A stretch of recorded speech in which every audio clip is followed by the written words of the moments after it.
Right. So can you guys see my screen now? Yes, sir. Yes, sir. All right. So last meeting, we wasn't able to, or I wasn't able to show the answers, okay, of these three equations. This is the third equation, second equation, and then the first equation. Okay, so we ended with the summary. Okay, and as you guys can see, here are the answers. So I was actually trying to solve that one. Okay, these three equations on our notebook or on my notebook, but the solution is quite messy and it is unsolvable actually. So I solved it for 4 hours and then I still cannot come up with the correct answer. So what I did is, okay, so I've just used the calculator instead. Okay, so there is another solution wherein you can shrink this one into two equation and two unknowns. Okay, so that's one solution that you can do, and then come up with two unknowns and then just substitute those two unknowns to find the other one unknown. Okay, so do you guys know how to do three unknowns or three equation three unknowns in your calculator, or yeah, how to use that one, or how to put that on your calculator?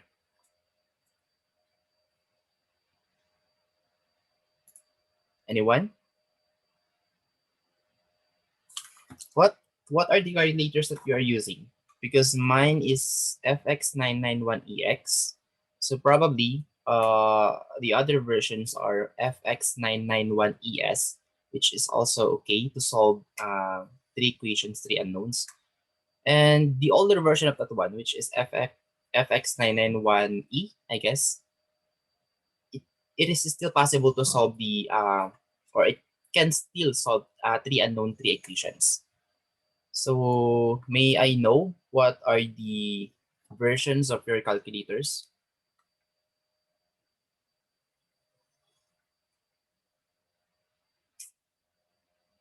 so that I can teach you guys on how to use solving simultaneous equations using your own calculator.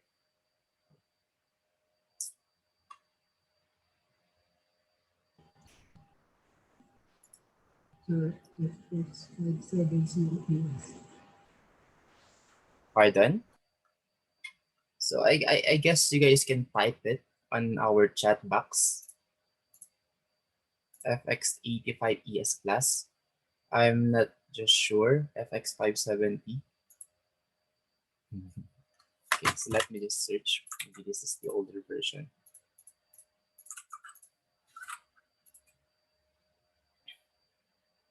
I think yeah, this is also okay. It has the function wherein it can solve equations. 570. Yes.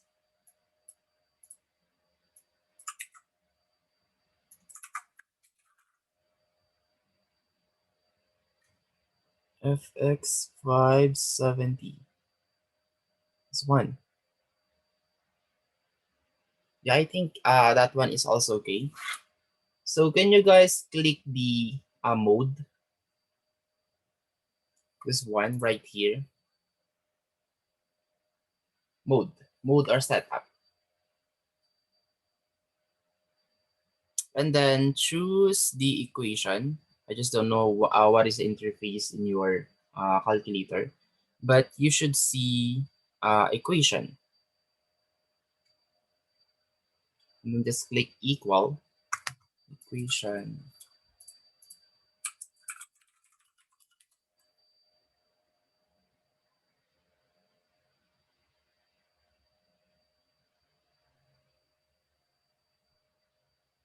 Mm.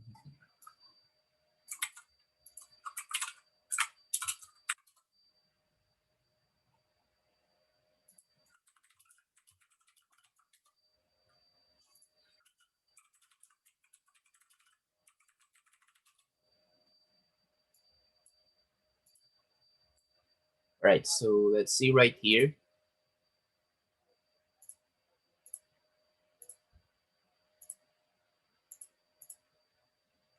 Not that solving.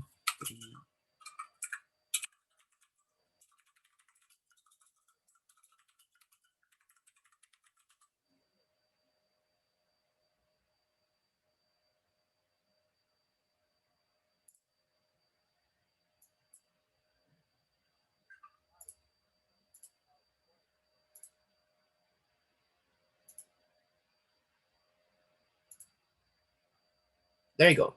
So you should see something like this. So upon clicking the mode, you will see EQN. So just click 5 and then you will see this one. So we have two equations, two unknowns, three equations, three unknowns, four equations, four unknowns. So this one is 2 to 4, I guess. Yeah, 2 to 4. I don't know, but wait, we have four equations here. But this one can solve two equations, two unknowns, and then three equations, three unknowns, and then four equations, and then four unknowns. So for example, we have here two equations and then two unknowns, okay, the x and y. So just click 2, okay?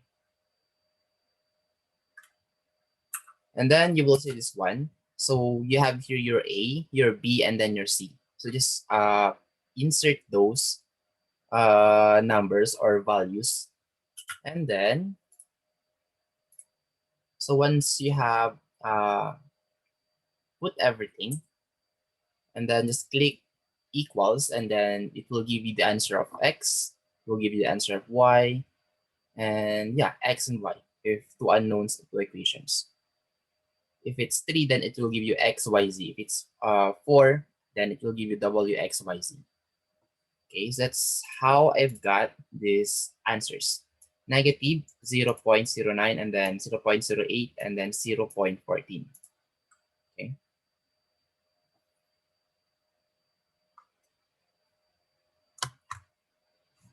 So use your own copy, or is there anyone here who was able to solve three equations, three unknowns using via paper only, via uh, manual solution?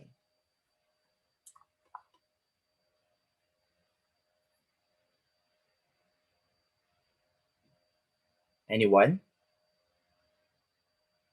Or is there anyone who tried solving those three equations, three unknowns?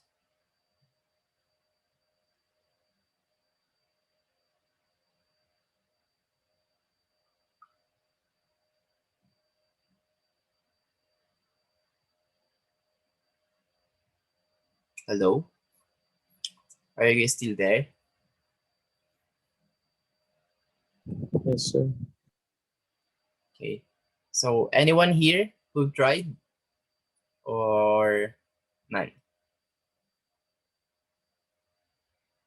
All right, so I guess none. Anyway, so I've come up with three pages, but it's still I won't still be able to solve it. Okay, so I just use the quickest and easiest way, which is using the calculator. Okay, but supposedly I will not do that. As possible, I would like to show the solution. Okay, and how I come up with that answer. But since it's super difficult to simplify and then eliminate two unknowns and then just to get one unknown. So yeah, it's kind of hard. So here's my other solution. So instead of, so this is the first equation. Oops.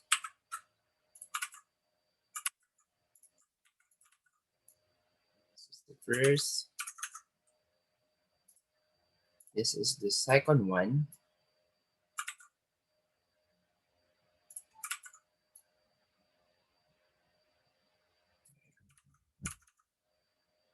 And this is the third one.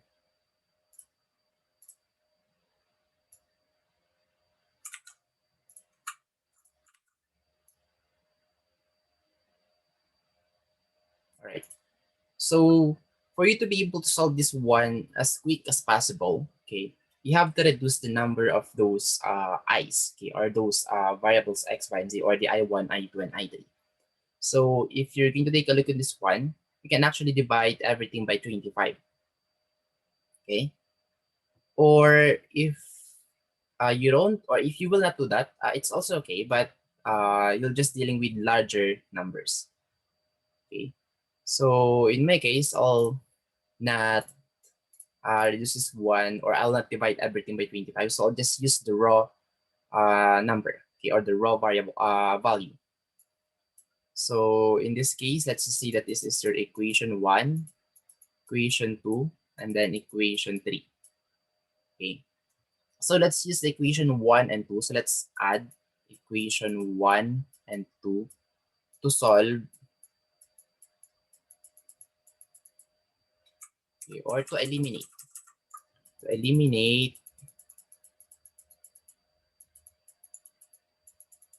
eliminate I sub 3.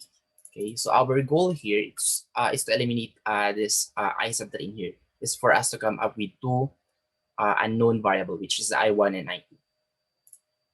Okay, so let me just get this one.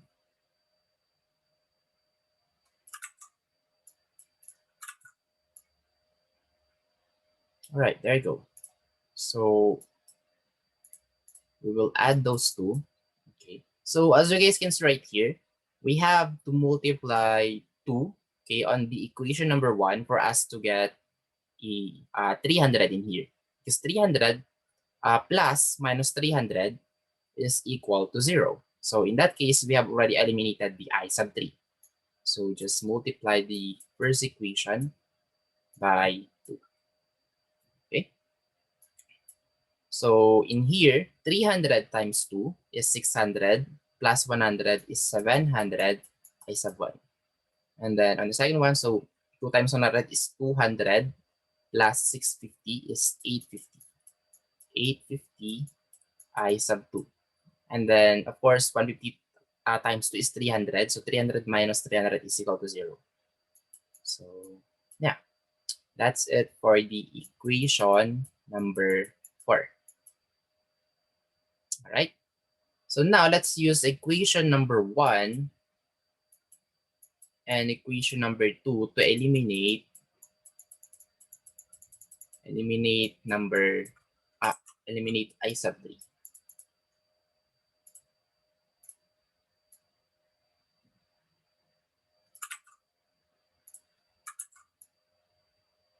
Can you guys follow so far?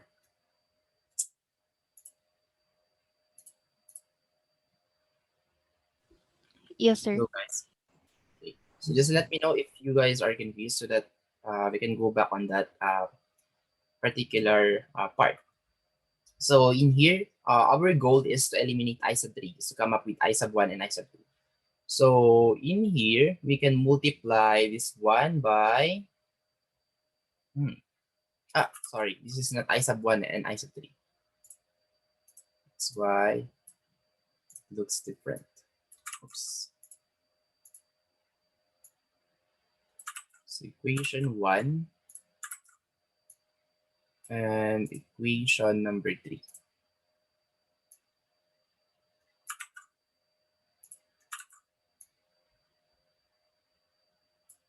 There you go.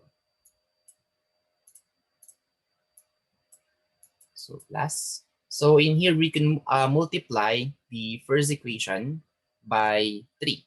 Okay, so in that case, we'll get positive 450. So in that case, we'll be able to eliminate the negative 450. So, or the I sub 3. So multiply the first equation by 3. So 3 times 300 is 900 minus 150 is equal to 750. 750 I sub 1. 3 times 100 is 300 plus 300 is 600 I sub 2. And then right here, of course, positive 450 minus 450 is equal to 0. Okay. And then 3 times 0 is, of course, 0. So 0 minus 24 or plus minus 24 is negative 24. Okay. So let's call this one equation number 5. All right. So in this case, we already have two equations. Okay, equation number 4 and 5 for us to be able to solve I sub 1 and I sub 2. So you can use this one.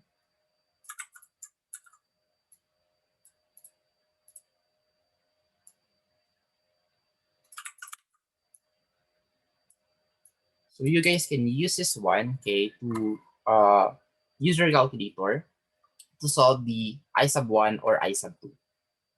All right.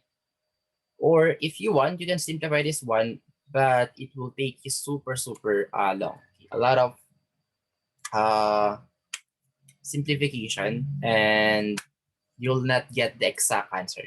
Okay, you will not be able to eliminate I sub 2 as it is. Okay, it will give you a decimal. Okay, so that is why it is not advisable to do this one in a handwritten solution. Okay, because if you will only get the 2 decimals or 3 decimals, then you are not getting the correct answer anymore. Okay, there's already a big difference if you're not going to get the remaining decimals. Okay, so that is why in this case you can use your calculator. Okay, go to the mode and then go to the equation to solve the two equations, two unknowns. So I would like you guys to input this one on your calculator if we will get the value of I sub 1 and I sub 2 the same on our presentation. Okay, so insert this one. So I will also do it.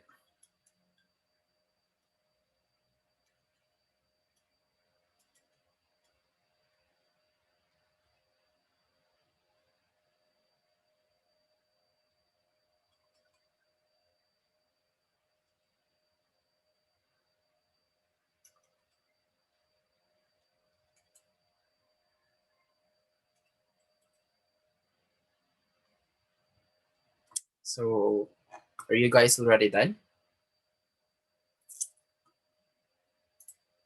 Yes, sir. My I sub 1 right here is equal to negative 0.09379, etc., etc. But since we are only getting 2 decimals, so I'll put here 0.09. Okay, for my I sub 2, it's equal to 0.077 actually. But since we're only getting 2 decimals, so this one is 0.08. All right. So as you guys can see, this one, negative 0.09 and 0.08 is the same with our I sub 1 and I sub 2 right here. Okay. And then you can substitute the value of I sub 1 and I sub 2 on our equation number 1 for us to be able to get the I sub 3, which is 0.14. Okay. So 300. Did you guys get the same answer?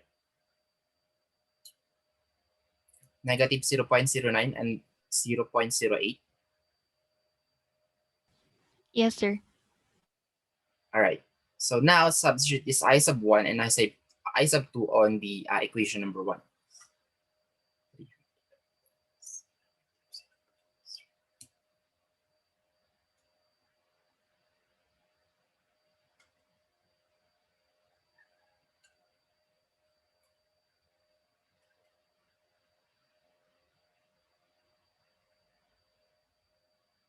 Sorry.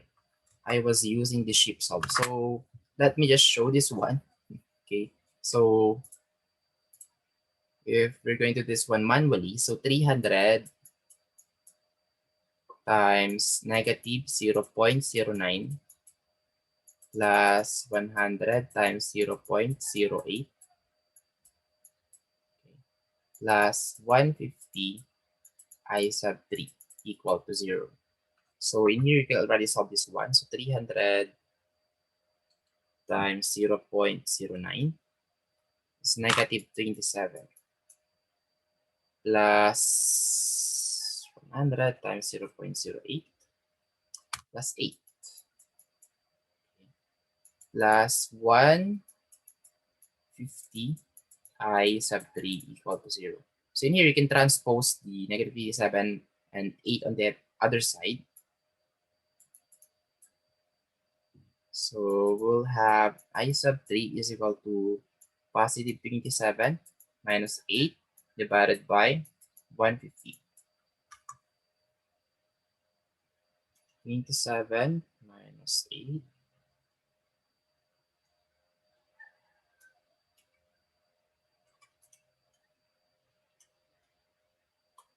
So I've got 0.126667, or you can just simply say this one is 0.13. Oops. Ampere.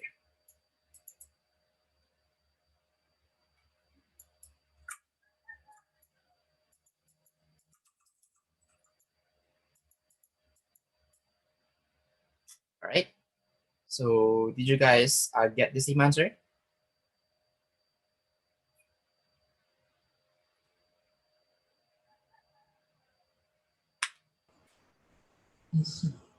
Yes, sir. All right. So in that case, we'll be able to show at least maybe 10% of the solution of these three unknown three equations. So don't get me wrong. Yeah, some of the three unknown three equations are solvable, but there are also some that is really hard to solve. Like for example, this one. Okay, we cannot just simply eliminate the I sub 3 having these two equations. Okay, so in that case, so you can ask for the help of the calculator. Okay, so anyway, once you've learned how to use or how to solve simultaneous equation on your calculator, you will always rely on that one. Okay, and then as time goes by, you will forget, okay, the process, okay, which is what we are doing right now. Okay. This is called the substitution process. We also have the matrix, which is also good, okay, if you are much more comfortable in using the matrix. And yeah, the third one is the calculator. Right, so that's how we've got those I sub 1, I sub 2, and I sub 3. All right, so any questions so far regarding with the example on Maxwell loop?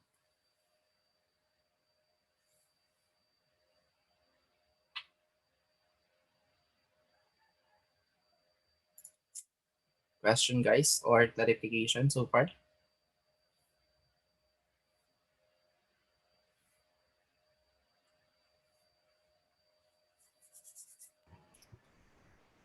No? Answer. All right. Okay then, so if you guys don't have a question anymore, then let's now proceed to the next one, okay, which will be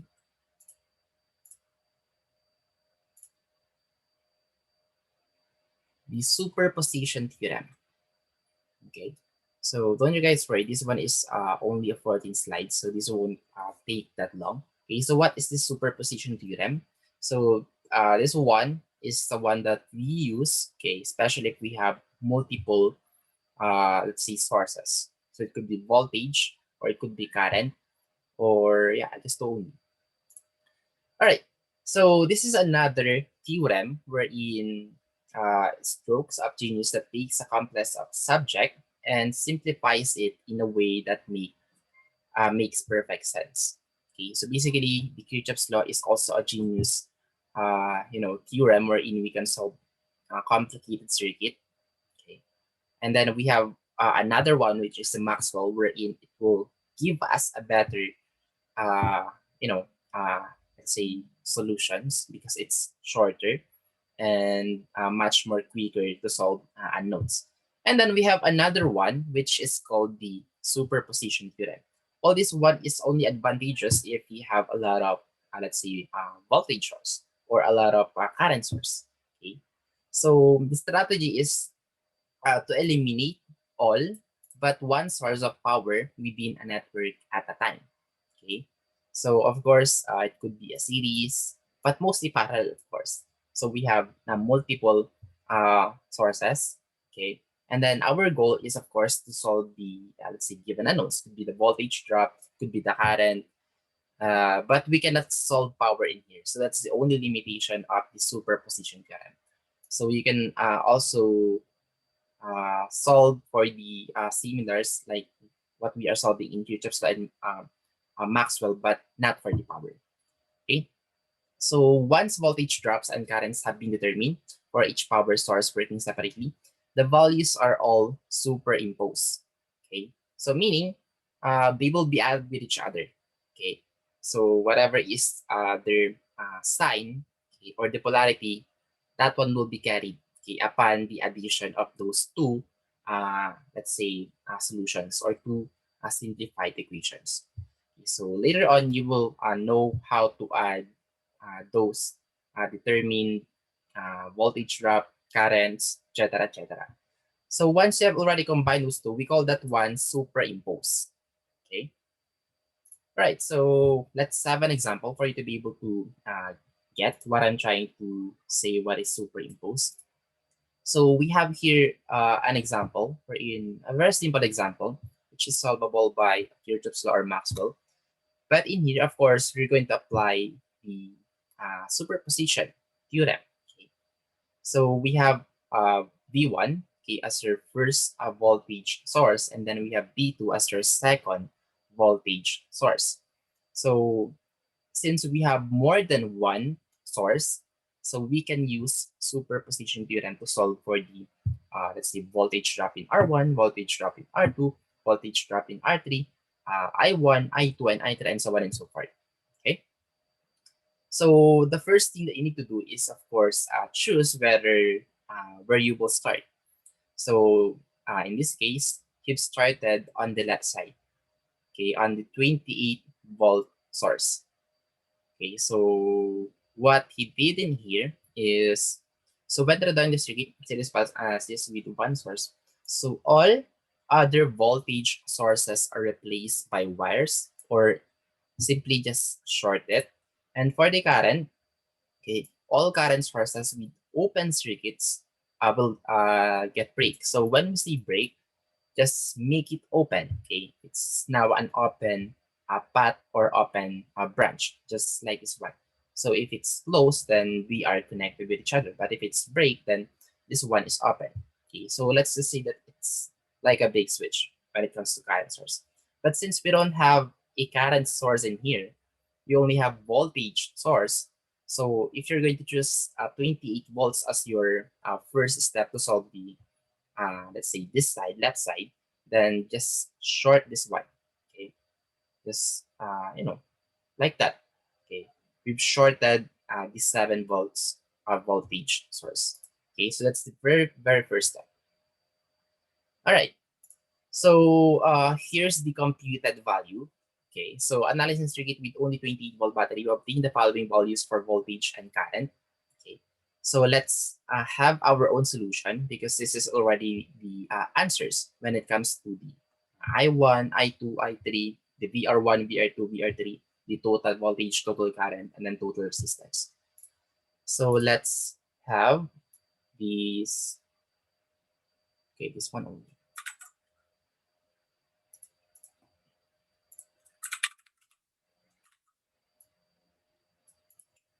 All right, so from here, okay, so of course we have this voltage source. So we have the flow of current from this side going right here, and then we'll pass through right here.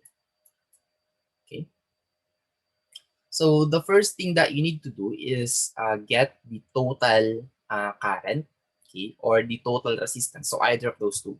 So in this case, for you to be able to get the total current, so you have to get the total resistance. So as you guys can see, we have here R3 and R2, which is parallel with each other. So R2 parallel with R3 is equal to 2 times 1 divided by 2 plus 1.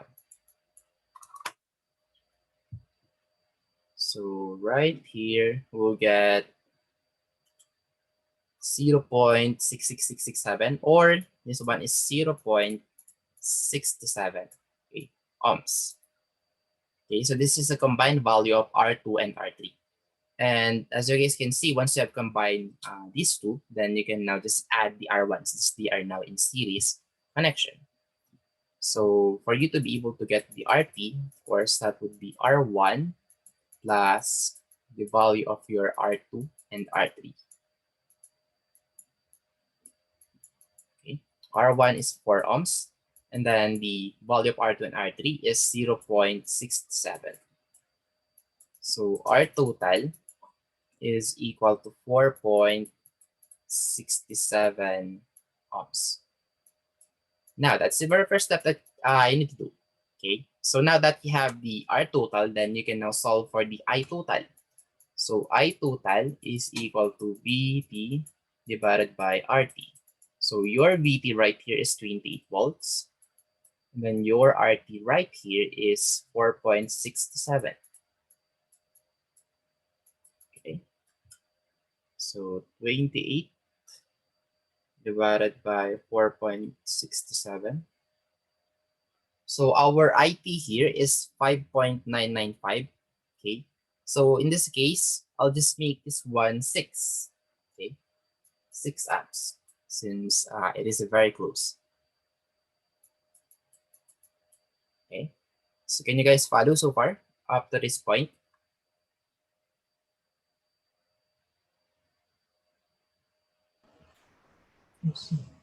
Yes, sir. All right. Okay, so the next step that you need to do is get the values of your I1, I2, and then I3. Okay, so in here, we have just applied what we have learned in Ohm's law, but you can also apply the KCL. Okay, but I don't know, KVL rather.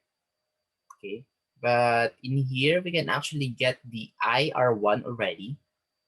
So right here, IR1 is equal to VR1. Sorry, not yet. Okay, so we have to get the VR1 first. VR1 is equal to I1 times R1. Okay, so as you guys can see, the current that is flowing here is the total current. Okay, so I1 is equal to IT. So from here, this one is R1, not VLOAD. I1 is 6 amps, and then R1 is 4